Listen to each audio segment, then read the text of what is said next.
You're listening to Demand and Disrupt, the podcast for information about accessibility, advocacy, and all things disability. Welcome to Demand and Disrupt, a disability podcast. I am Kimberly Parsley. And I'm Sam Moore. How in the world are you, Kimberly? I am doing very well, Sam. How about yourself? Can't complain a bit, other than the slight congestion I have. Probably due primarily to these drastic temperature changes. It was over 60 here yesterday, and today we're barely over 40. Yeah, and I believe it's going to keep doing this roller coaster the rest of the week. So yeah, that's usually February in a nutshell for us. It is. It's weather in Kentucky. It is. It's February and got Valentine's Day coming up. President's Day and Valentine's Day. They're the only things of note in February. Right? 3 days apart at that. Oh, you're right. They are close. Yeah, they are close. So what do you have big plans for either one? But yeah, no.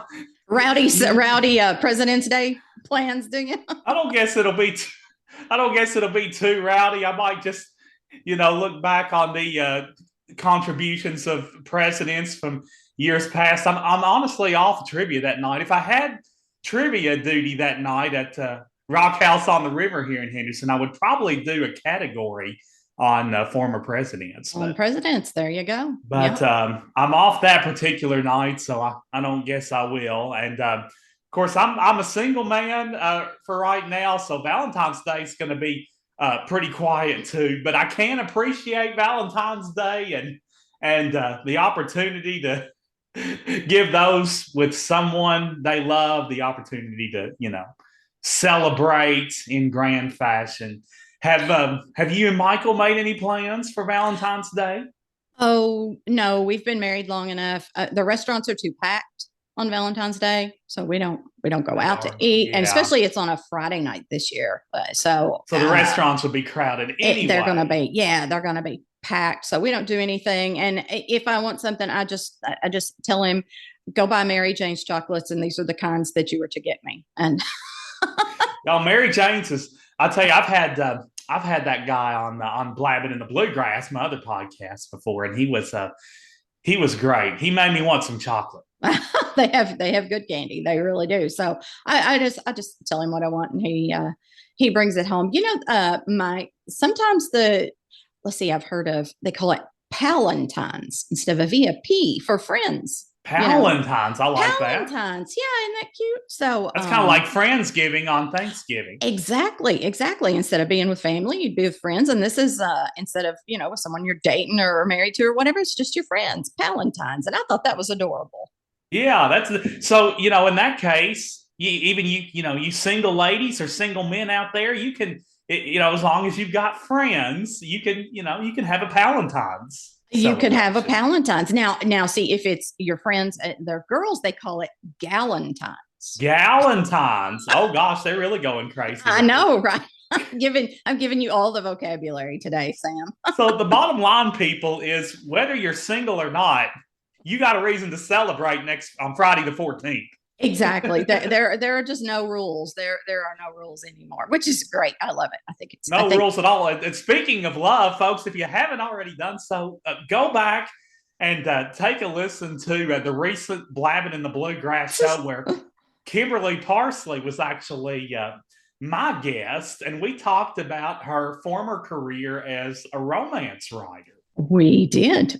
You asked me lots of questions. It was a fun conversation. It was great. It really was. So yeah, it made you think back to books and other things that you hadn't thought about in a while. And so not in a while. Yeah. It was a great conversation. It was really fun. So yeah. Yeah. She wrote with a friend under the alias of Molly Jameson, folks. So yep. That's what I did. You can find out more about that on the episode from a few weeks back, and so you can listen to that. Yeah, we will.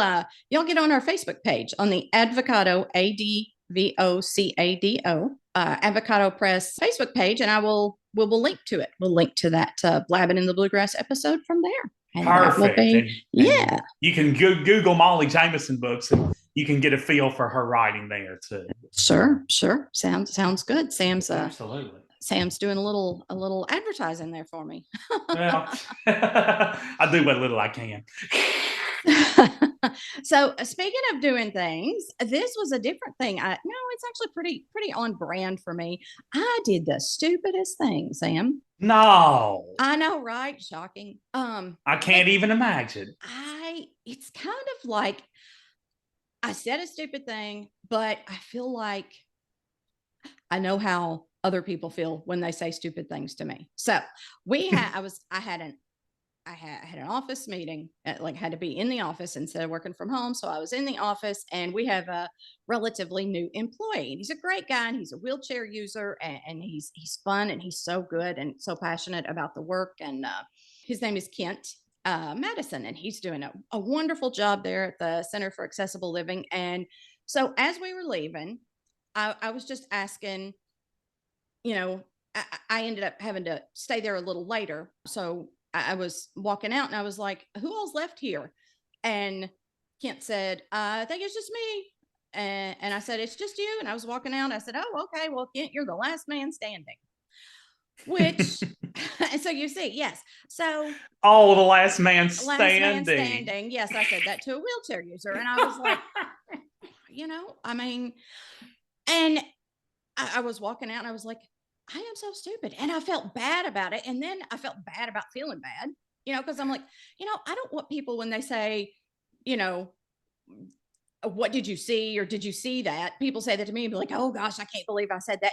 I know people don't think anything about it at all. And I know Kent didn't. He said, and he made a joke out of it. He just said, nope, last man sitting, which I'm sure he says all the time. See, I figured he'd have a sense of humor about it. Exactly. And he does.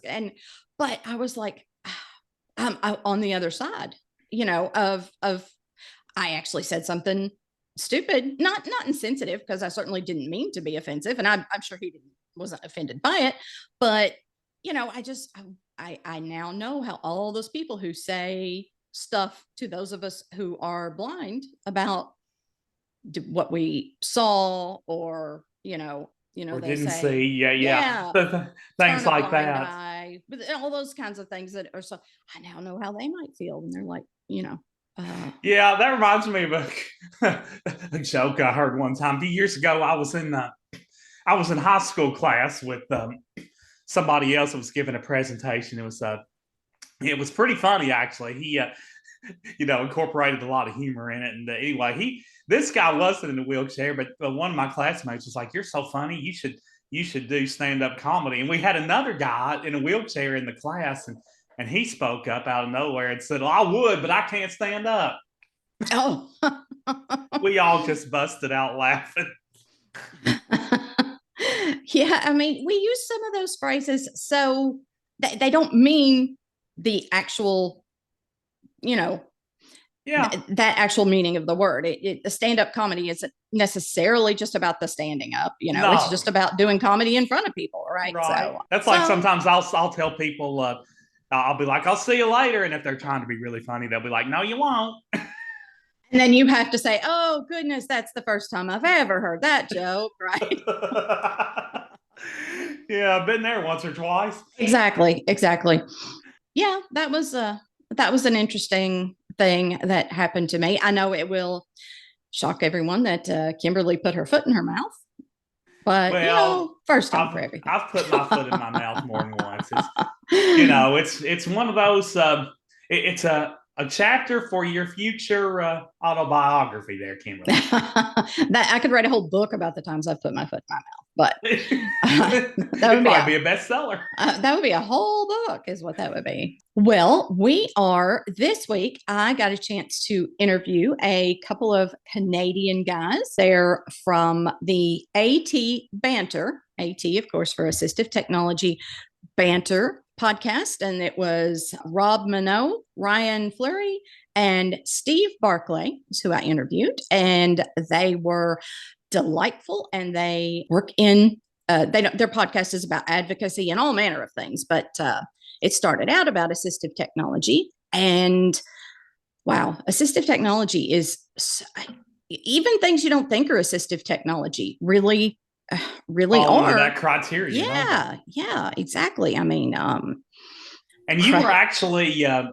guest on their podcast first, weren't you? Yes, they had me on a couple of months ago.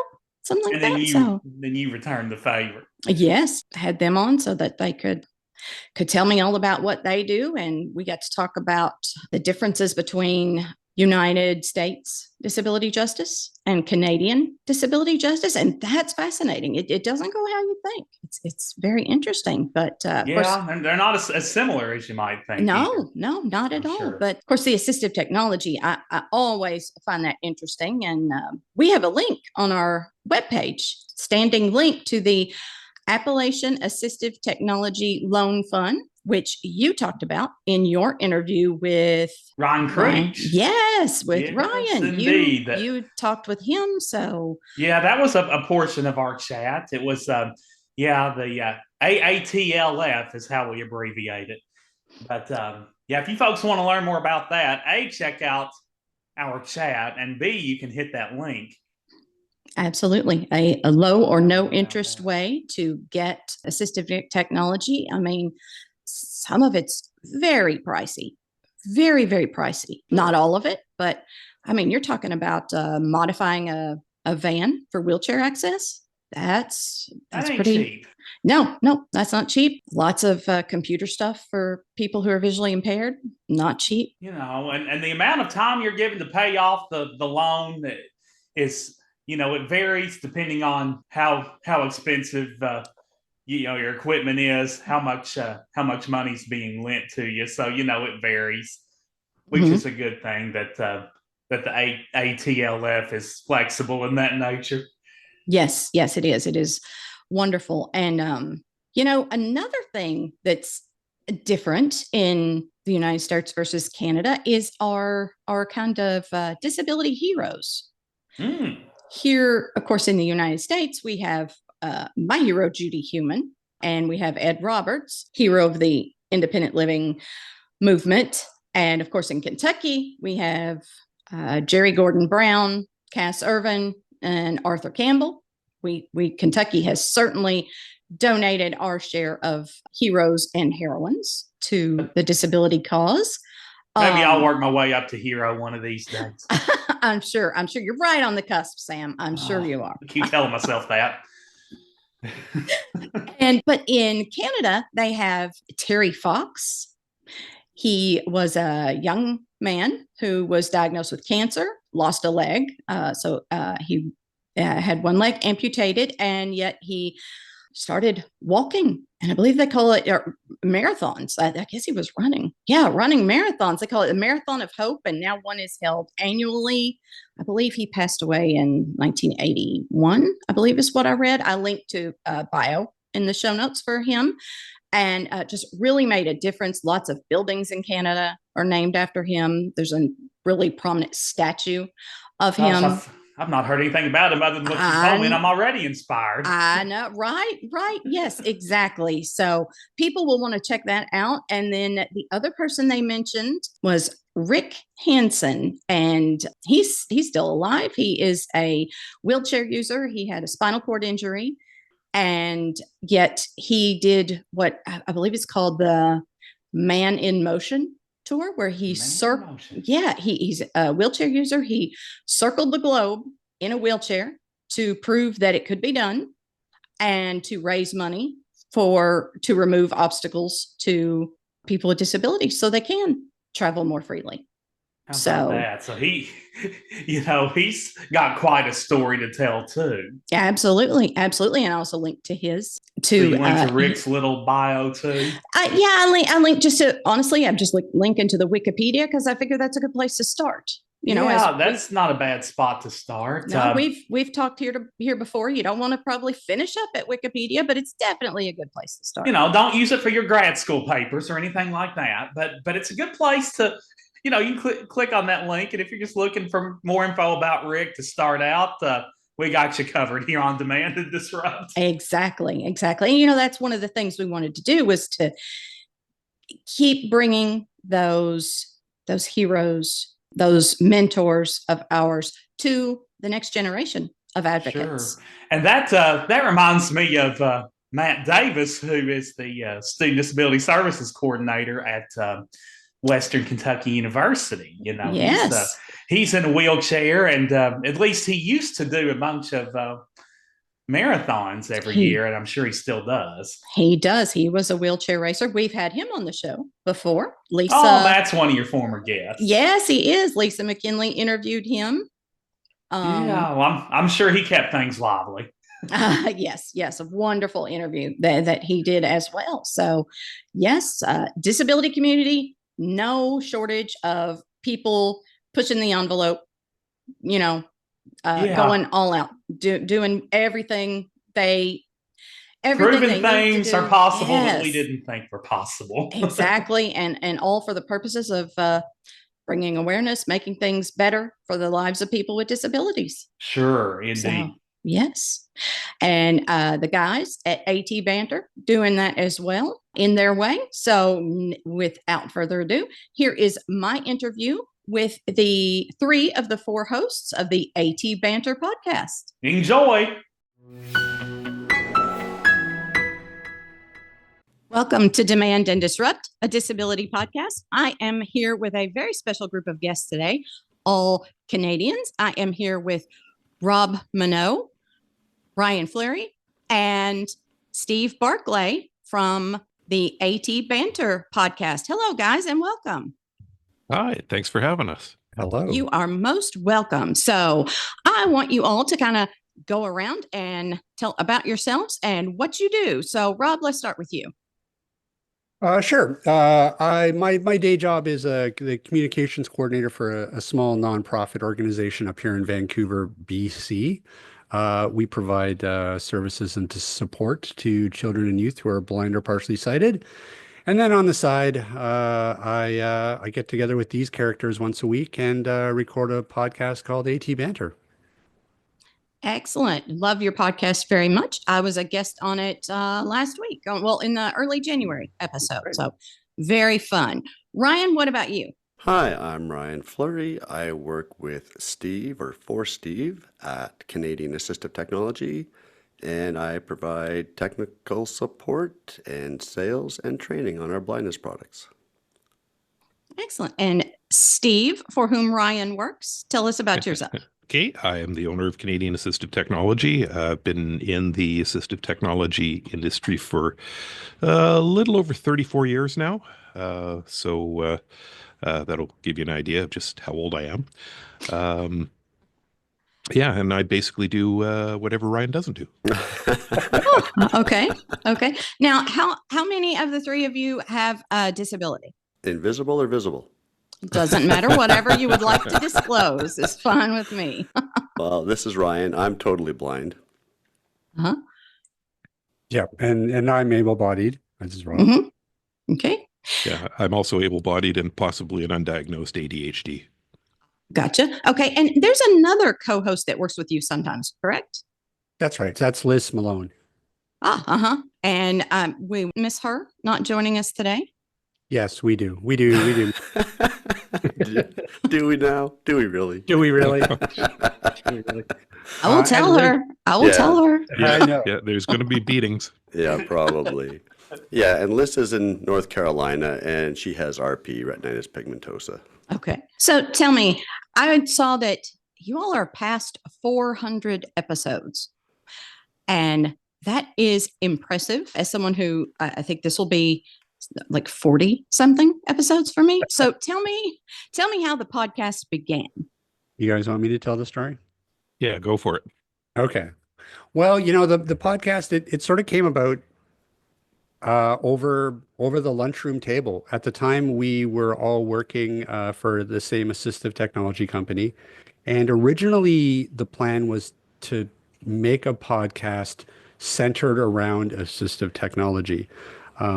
Quite often, we find in the assistive technology field that people don't even know what's sort of out there, what's available. And so we thought having a podcast that would highlight and put a spotlight on certain different assistive technologies would be really useful for not only our sort of client base, but just people in general. So that's how it started. But what happened after probably about, I'm thinking like 5-6 episodes, we kind of discovered that it was a lot more interesting talking to people in the disability community and different organizations here locally. So we started that. We started branching out, and that's where we really found, I think, our passion for the podcast was talking to people and getting them to share their stories and their lived experiences. And really, it just, it seems like 9 years has just flown by. That was back in 2016. So, and I don't know what possessed us to do it weekly. I'm assuming that was something that we came up with early on, and we just stuck with it. One of the big concerns that we had when we initially started it up, we would say to each other, like, we're going to run out of people to talk to, probably, in a couple months.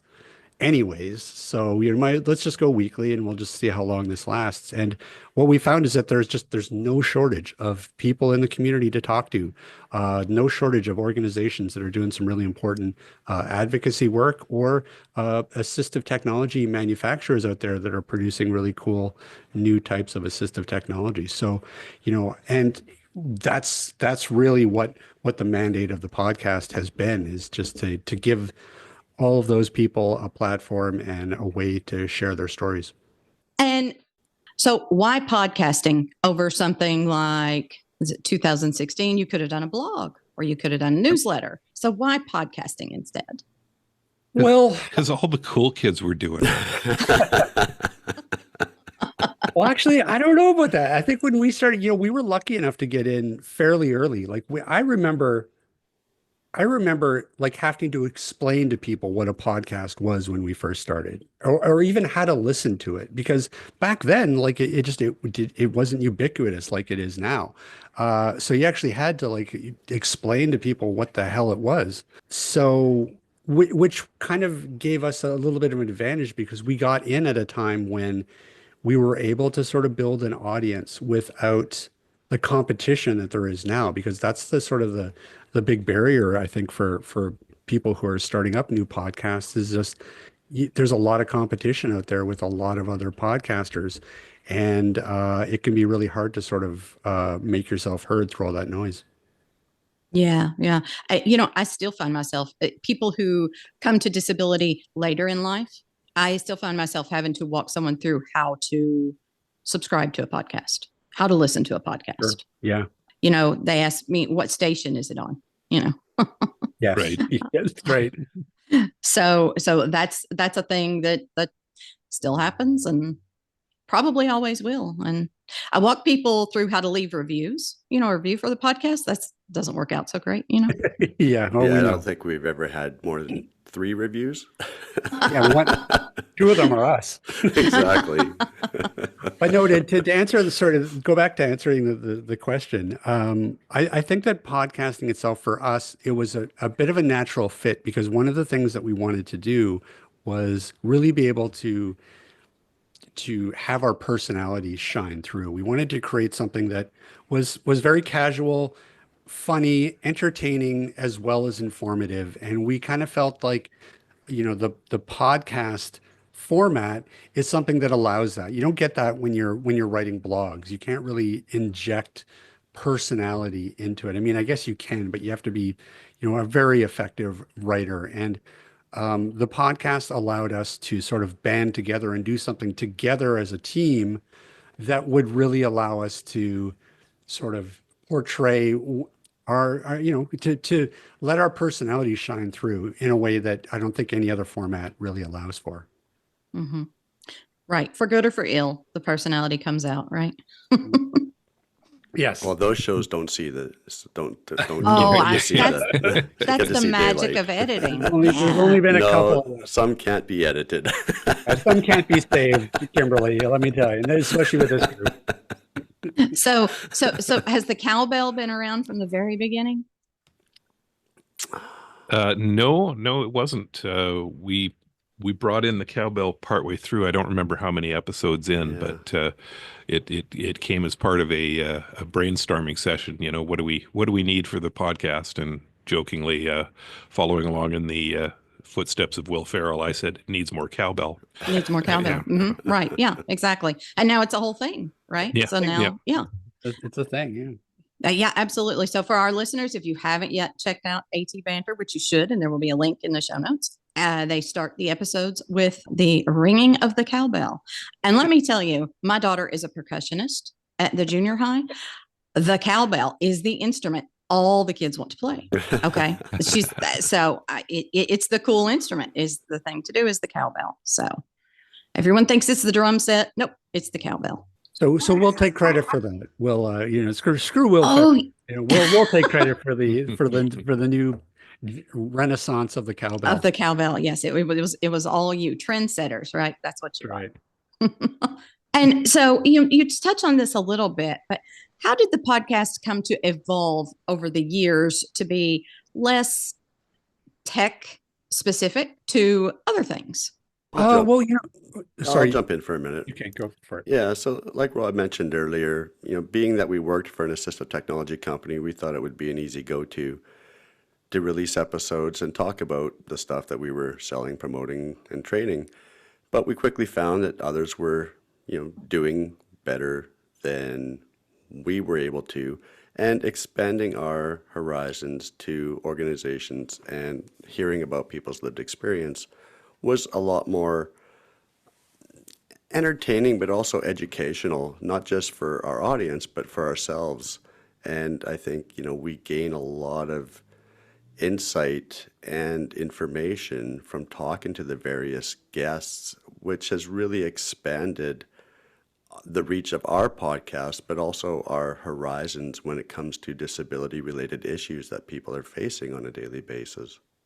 For me personally, I mean, I couldn't even count. I lost count long ago. I like to think that every single episode we're learning about something, whether it be a product or an organization or a perspective or a story.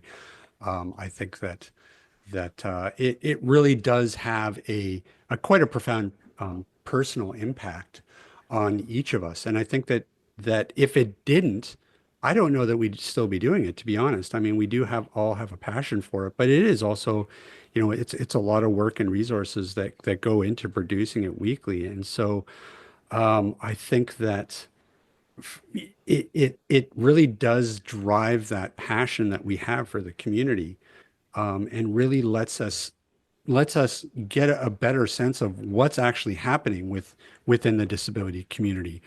When you look outside of the community and sort of look in, things to the mainstream public, I think, seem to be working just fine. But when you start to hear stories from inside the disability community, and you really realize that how much work there still is to be done, how much advocacy work, how many systemic problems still exist with, say, down there, it's the ADA. We have our own sort of federal disability legislation that's just recently been passed. But there's all these things that are still have an incredible amount of work to be done. And I think that for me, anyways, that is.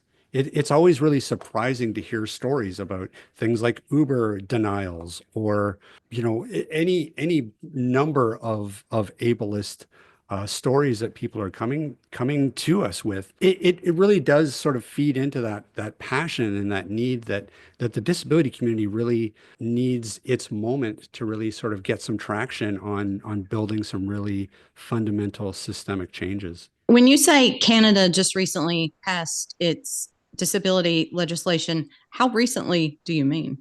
Ooh, what was that, guys? I believe it was 2019, wasn't Yeah. it? Because they were supposed to release their 5-year report, I think, last year. Right. Mm-hmm. In what ways does that differ from like the ADA that we have here? Well, your ADA has teeth. Ours have none. The legislation that went through basically was mostly guidelines. It's like, oh, this is what we want by such and such a date, but if we don't do it, that's okay too. And government, right at the beginning of the legislation, it says that government has the right to exempt themselves from the requirements. So it's largely toothless. It's a token gesture, I would say, at best. A couple of things there. I think anyone in the disability community in the United States, when you say our ADA has teeth, I'm sure they scoffed at that because we always say there is no enforcement arm. There is no real regulatory oversight of these things. So, wow. But you do have the ability to sue people Yeah, if you we do want have to that, take it yeah. that far. Whereas I don't think Right. there's that ability in Canada. No. And at least our government, for the most part, now someone's going to at me and tell me I'm wrong, and please do let me know, because those things are important to hear about. But at least our government seems to be making an effort to hold itself accountable to those laws. At least, again, someone will tell me how it's not, and absolutely let me know that, because we need to call that out. So is there I assume it took a lot of a movement to get even what you've got. What is this law called? So I can quit calling it an it.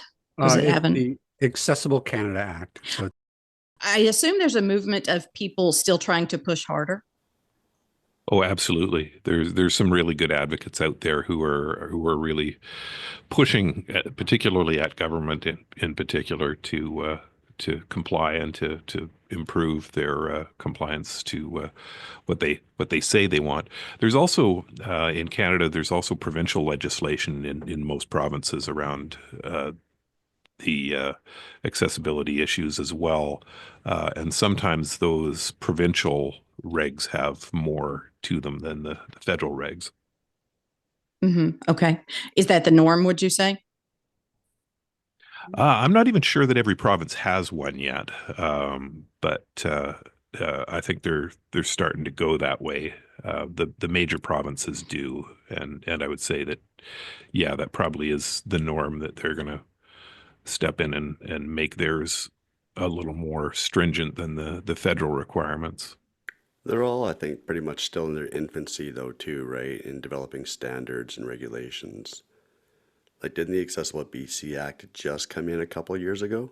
yes. Yeah. So they're still very, very young.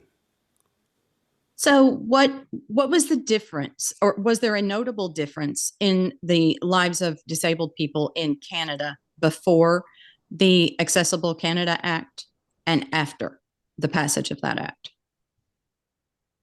I don't know, Ryan, how do you feel? Do you feel your life is radically different now since 2019? No. And, again, I think it's because it's still in development, right? There's an act on paper, but what does the act actually do for the disability community in Canada at this point? I don't think there's necessarily standards in place. There's no enforcement in place. There's no real complaints avenue in place. Like it's not there yet, right? So I don't think it's made any difference. I'm shocked, because we tend to think that you guys in Canada are way more civilized than we are. That you Oh, we're civilized. We're polite about it.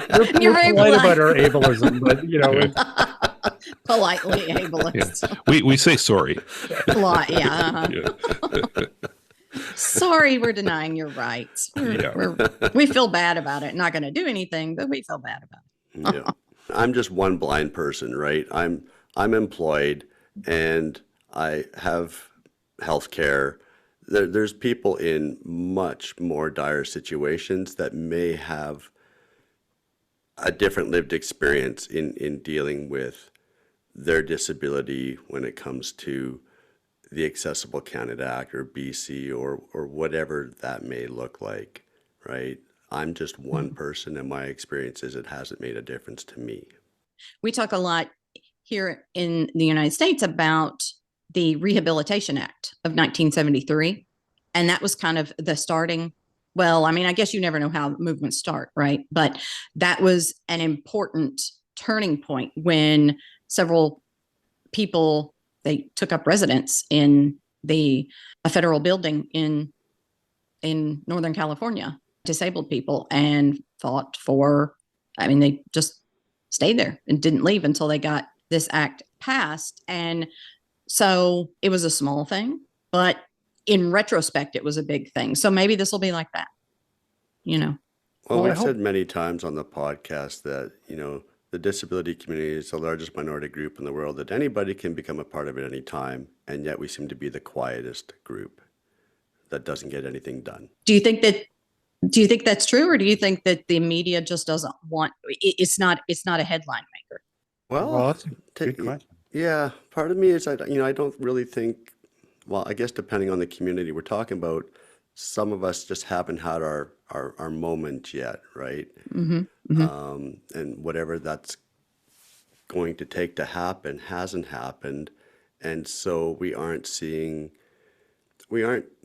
being taken as seriously as the Black Lives Matter when they had their moment, or the Indigenous communities when a whole bunch of these graves were discovered here in Canada. There's a lot of things that have taken place, and we just haven't had that moment yet, I think, as a community.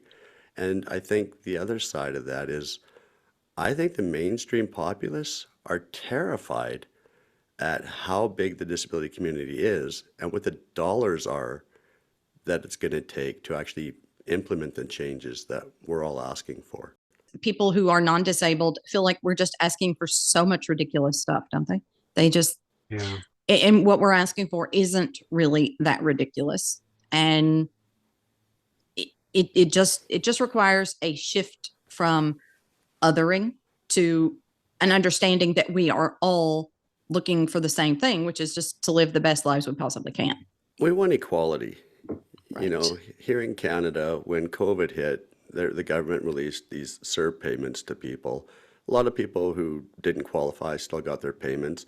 Disability community, from what I understand, got very little, if any. And most recently, we've been fighting for a living wage or a disability benefit, and the government, said, well, here's $200. So, we're just not a priority to the federal government in Canada.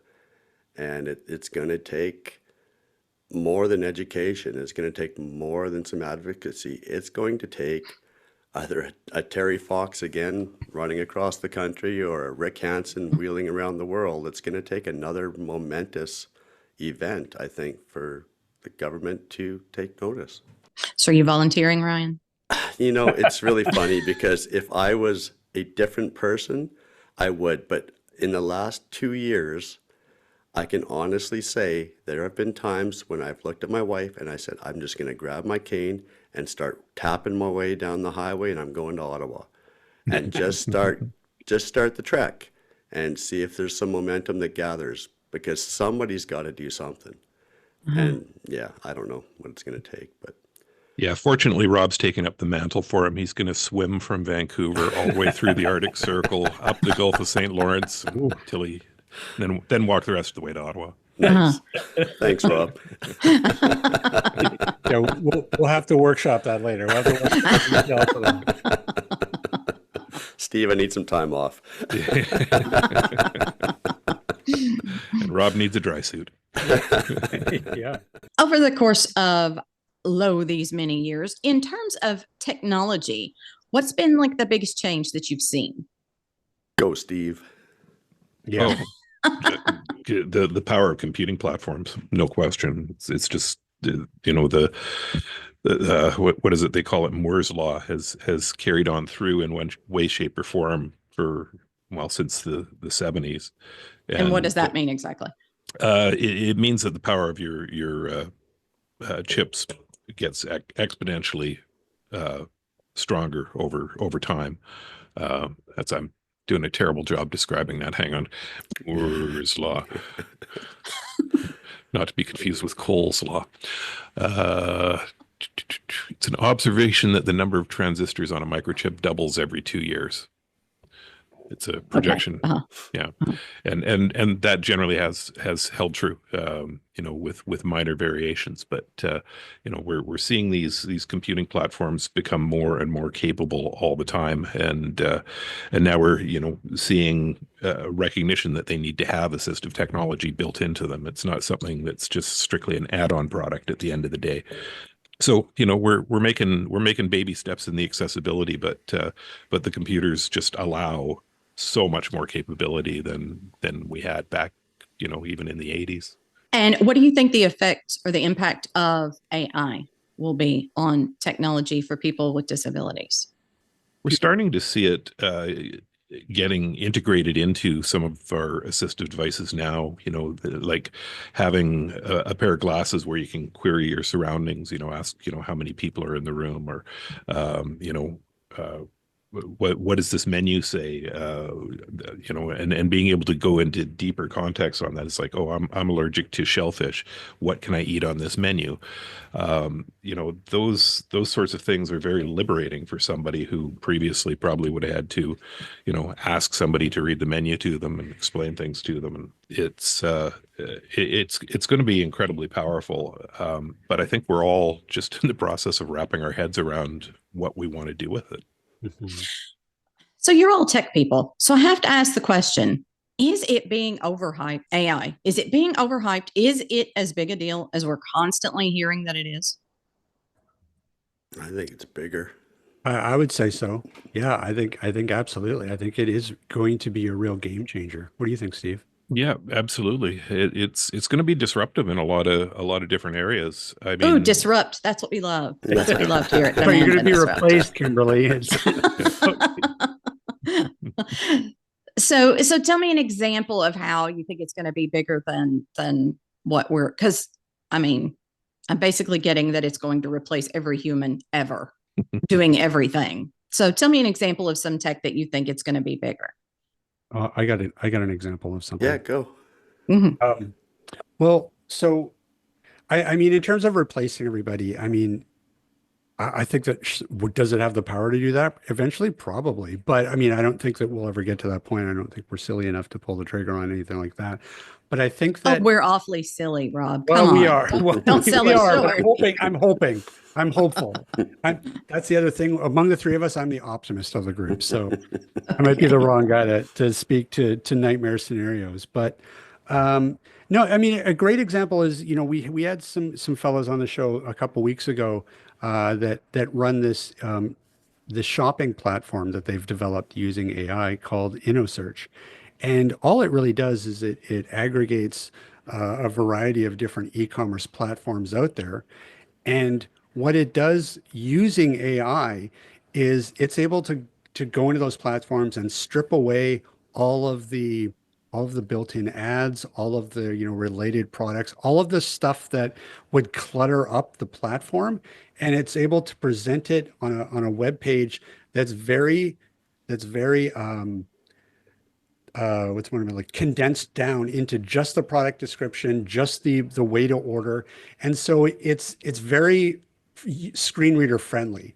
And AI is able to sort of be able to do that on the fly as needed. And I think that those are the types of things that you don't necessarily think of when you think of AI being able to do. Another great example is that we just recently also talked to somebody who had developed an app for your phone that's able to use AI to go in and strip away background noise so that people who are hard of hearing are just able to focus in on the voices and being able to sort of dynamically cut out that background noise so they can hear better. So AI, I think that the power of AI is going to be in a lot of ways that you don't necessarily think about. And I think that for mainstream people who are worried about AI, those are the types of things that I think that we as a show, anyways, I'm excited to talk to more and more startups that are using AI in this way, because I think that in terms of accessibility, I think that AI is a real game changer, and we're going to be able to see the effects of that very soon. Like we're just going to see a completely accessible internet, for example. Pictures without alt tags will be a thing of the past because AI built into browsers will be able to dynamically on the fly describe a picture to a screen reading device or a screen reader. Yeah, I'm pro AI. I don't want to sound like one of those, the sky is falling kind of people. I am a blind person who benefits from it. And even I'm sick of hearing about it. So Yeah. I Well, and figured, I think the other, really big thing is that technology is also in its infancy. It's doubling in its capabilities every year. So we're still at the beginning of this in terms of what it can do and the power of it. And it's funny, Ryan and I had a conversation last week, I think, just amongst ourselves, talking about how we're pretty convinced that they're actually holding that technology back because it's getting too powerful. Like it's actually getting to the point where they can't release something that has all the capabilities that it actually has because it would just be too disruptive to our society. Well, I've read reports too that generating the amount of data AI needs to generate is massive, and they need to build massive server farms in order to be able to provide the amount of power that AI is going to require. So, yeah, if and when that day comes, it is going to be a new world where AI is everywhere. And I think we started seeing that when Siri became available, when we had our smart devices in our homes. It was a little taste of what could be done, and people started adopting smart homes, walking into your house and talking to your smart thermostat.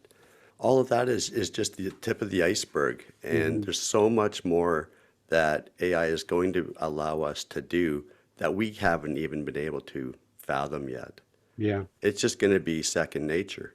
Yeah. Siri showed us all that we could do and then reminds us every day that she isn't doing it. Correct. That's right. Okay. So Ryan, very critical question because you love the name of your podcast so much. AT Banter, AT, of course, standing for assistive technology. If you were starting your podcast today and you could start all over and you could name it anything, what would it be? Don't start a podcast. You lie. You lie. Yeah, I don't. Yeah. Yeah, I've tossed that one around for a long time, and even trying to come up with different words for AT, like access talk, or different things like that. Disability banter. Trying to rebrand is difficult because we still talk AT a little bit from time to time, and we do talk to people about accessibility. So the AT, I've come around to the AT in Banter can stay, but we've also heard from our audience as well that AT Banter is our brand now. We've been doing this long enough that don't bother changing it. AT Banter is who we are, and just leave it alone. I think podcast names are just like baby names. When you tell somebody what yours is, no one likes them. Mm-hmm. Everybody's got an opinion. Like I said, demand and disrupt, and I was thrilled, and I love it, and it speaks to what I wanted to do. But people are like, "Wow, geez, that's a little bossy, isn't it?" Or they'll tell me, "Well, it doesn't sound very kind. It doesn't sound polite." So no one. You're not going to make everybody happy with, so you've done what you've done in 8 years, 400 episodes, or almost 9 years and 400 episodes. I think you're probably there, and you cannot discount the cachet that the cowbell adds. Right? True. Actually, if anything, yeah, we probably just worked the cowbell into the name. And Either the podcast, the business, all the things. Tell my listeners where they can find you all. They can find us online. Our website is www.canassTech.com. That's CANASSTECH.com. And yes, I deliberately chose that one because I knew that having ass in the middle of the name would make it memorable. There you go. Yes, it works great. Works great. Yeah.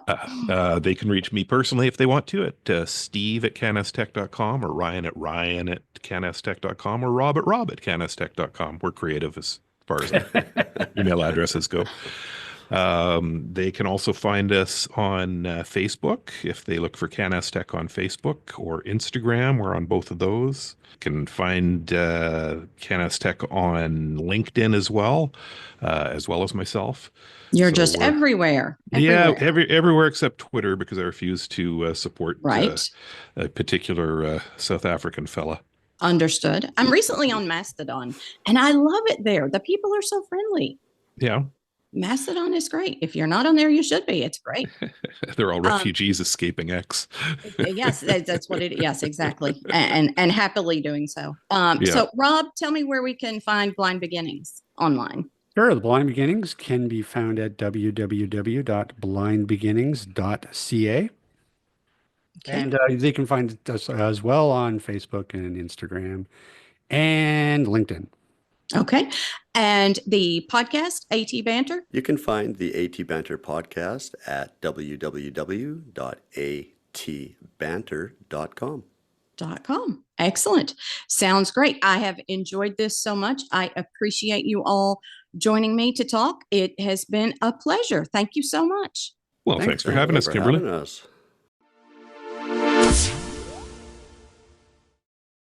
Demand and Disrupt is a production of the Advocado Press with generous support from the Center for Accessible Living based in Louisville, Kentucky. Our executive producers are me, Kimberly Parsley, and Dave Mathis. Our sound engineer is Michael Parsley. Thanks to Chris Ankin for the use of his song, Change. Don't forget to follow or subscribe so you never miss an episode. And please consider leaving a review. You can find links to our email and social media in the show notes. Please reach out and let's keep the conversation going. Thanks, everyone.